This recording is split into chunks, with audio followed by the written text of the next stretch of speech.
সেখানে এসে ফর্ম পূরণ করে মনোনয়ন সংগ্রহ করা যাবে। দ্বিতীয়টা হচ্ছে অনলাইনের মাধ্যমে আমাদের ওয়েবসাইটে গিয়ে যে কেউ এই ফর্মটা পূরণ করতে পারবে, nomination.nctbd.org।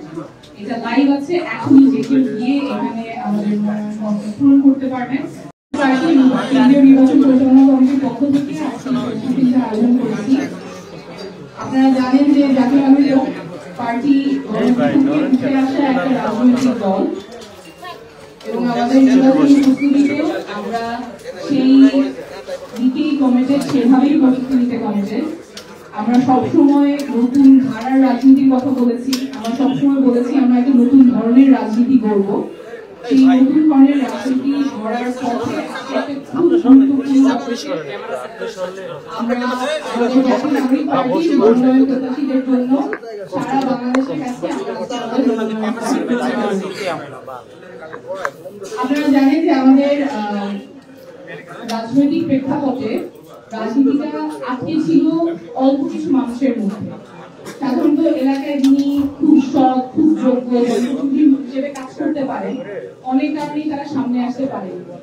আমাদের মধ্যে একটা ধারণা অনেকের মধ্যেই আছে যে এলাকায় যিনি গডফাদার, যিনি শীর্ষ দুর্নীতিবাজ, সেই হয়তো এলাকার জনগণ।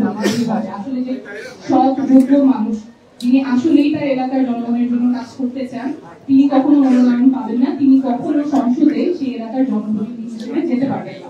সেই সংস্কৃতিটা আমরা ভাঙবো। আমরা চাই আমাদের সংসদে এমন মানুষ যাবে যারা সত্যিকারের জনপ্রতিনিধি হিসেবে কাজ করে, যারা রাজনীতিটাকে জনগণের সেবা হিসেবে দেখবে, রাজনীতিটা কোনো আয় রোজগারের পথ হিসেবে না, কোনো ব্যবসা হিসেবে না, কোনো প্রাইভেট এন্টিটি হিসেবে না, বরং জনগণের সেবা করতেই যারা রাজনীতি করতে চায় তাদের জন্য রাজনীতির পথটা উন্মুক্ত হবে। সেই উদ্দেশ্যে আমরা আজকে নির্বাচন পরিচালনা কমিটি থেকে প্রেস ব্রিফিং এর 3টা মাধ্যমে আমাদের মনোনয়ন সংগ্রহ করতে পারবেন, এবং আমাদের আহ্বান থাকবে আপনাদের যারা আজকে প্রেস ব্রিফিং দেখছেন, পরবর্তীতে দেখবেন, আপনাদের এলাকার যেই মানুষটা সবচেয়ে সৎ, সবচেয়ে যোগ্য, আপনাদের কথা সংসদে তুলে ধরতে পারবেন, তাকে উদ্বুদ্ধ করবেন আমাদের মনোনয়ন ফর্ম সংগ্রহ করার জন্য। জাতীয় নাগরিক পার্টির পক্ষ থেকে এটা কমিটমেন্ট, সবচেয়ে যোগ্য প্রার্থীটাকেই আমরা মনোনয়ন দিব। সাধারণত যেভাবে চলে আসছে মনোনয়নের ক্ষেত্রে প্রক্রিয়া অস্বচ্ছ থাকে, অনেক ধরনের বাণিজ্য চলে, সেই সংস্কৃতি আমরা ভাঙবো। একদম স্বচ্ছ প্রক্রিয়ায় সবচেয়ে যোগ্য মানুষটাকে আমরা মনোনয়ন প্রক্রিয়ায় অন্তর্ভুক্ত করব। এখন প্রক্রিয়াটাতে চলে আসি। 3 ধরনের প্রক্রিয়ায় মনোনয়ন ফর্ম সংগ্রহ করা যাবে। প্রথমটা হচ্ছে আমাদের যে কেন্দ্রীয় কার্যালয়, সেখানে এসে ফর্ম পূরণ করে মনোনয়ন সংগ্রহ করা যাবে।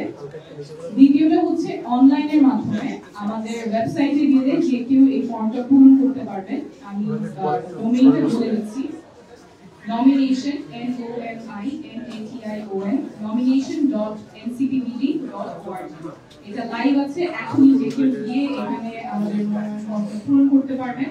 আপনারা স্ক্রিনে দেখতে পাচ্ছেন, খুব সিম্পল কিছু তথ্য দিয়ে মনোনয়ন ফর্মটা আপনারা ফিল আপ করতে পারবেন। ব্যক্তিগত তথ্য, নাম, ঠিকানা, মাতার নাম, কোন রাজনৈতিক এলাকায়, রাজনৈতিক তথ্য, পূর্বে কোনো রাজনৈতিক সংগঠনের সাথে যুক্ত ছিলেন কিনা, কোন সামাজিক কার্যক্রমের সাথে যুক্ত ছিলেন কিনা, এই সম্পর্কটা কি, এবং এরপরে নৈতিকতা সচেতন নিয়ে কিছু প্রশ্ন আছে, নতুন রাজনীতি বলতে কি মনে করে, এবং শেষে রাজনৈতিক স্থিতি এবং একটা।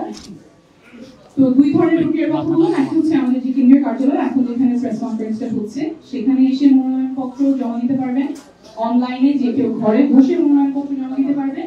আর 3 নম্বর পদ্ধতিটা হচ্ছে আমাদের যে মুখ্য সংগঠন আছে, জনাব হাসান আব্দুল্লাহ, সার্জিস আলম, আমাদের উত্তরাঞ্চল এবং দক্ষিণাঞ্চলের মুখ্য সংগঠন, এবং আমাদের 10 জন বিভাগীয় সাংগঠনিক সম্পাদক আছে, তাদের মাধ্যমে আপনারা মনোনয়নটা জমা দিতে পারবেন। আমি বিভাগীয় সাংগঠনিক সম্পাদকদের নামগুলো বলে দিচ্ছি। রংপুর বিভাগে আতিকুর রহমান, রাজশাহী বিভাগ ইমরান ইমন, সিলেট বিভাগে এদেশাম হক, ময়মনসিংহ বিভাগে আশিকুল আলম, ঢাকা বিভাগে সাইফুল্লাহ হায়দার, ফরিদপুর বিভাগ নিজামুদ্দিন, চট্টগ্রাম বিভাগ এসএম সুজাউদ্দিন, কুমিল্লা বিভাগ মোহাম্মদ আতাউল্লাহ, খুলনা বিভাগ ফরিদুল হক, এবং যশোর বিভাগে অ্যাডভোকেট মুস্তাফা।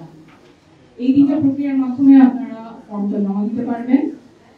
আমরা চাই রাজনীতিতে এমন নেতৃত্ব আসুক যারা সত্যিকারের জনপ্রতিনিধি হবে এবং এলাকার মানুষের কথাগুলো বলবেন।